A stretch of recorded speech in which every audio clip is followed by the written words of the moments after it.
guhinduka gukomeye kuri hafi kubaho muri iyi si. Ibimenyetso biheruka birihuta cyane, ukwimura Imana muri iyi minsi turimo kurenza urugero. Ibyo byose byerekana ko isi igeze ku iherezo. Mugume muri Kristo mumaramaje, Satana atwerekeza ni habi. Amaso y'Uwiteka ari ku bakiranutsi, nimuhagarike imitima. Mugume muri Kristo mumaramaje, Satana atwerekeza ni habi. Amaso y'Uwiteka ari ku bakiranutsi, nimuhagarike imitima.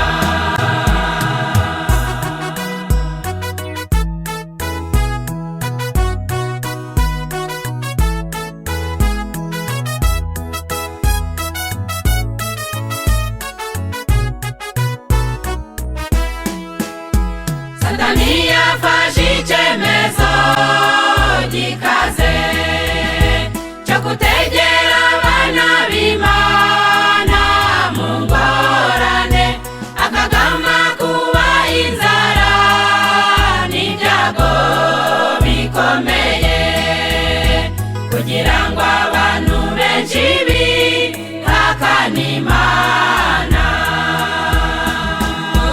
Mugume muri Kristo mumaramaje, Satana atwerekeza ni habi. Amaso y'Uwiteka ari ku bakiranutsi, nimuhagarike imitima.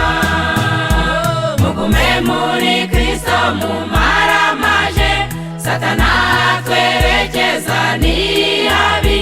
Amaso y'Uwiteka ari ku bakiranutsi, nimuhagarike imitima.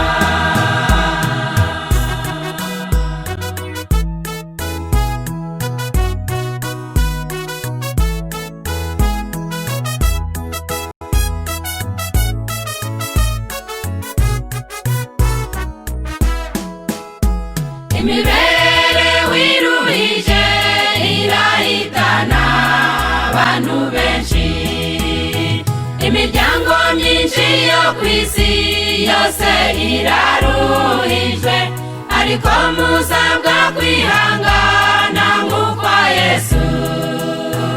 Uwihangana akageza imperuka niwe uzakizwa. Mugume muri Kristo mumaramaje, Satana atwerekeza ni habi. Amaso y'Uwiteka ari ku bakiranutsi, nimuhagarike imitima.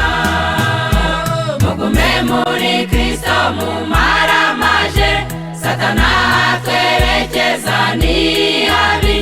Amaso y'Uwiteka ari ku bakiranutsi, nimuhagarike imitima.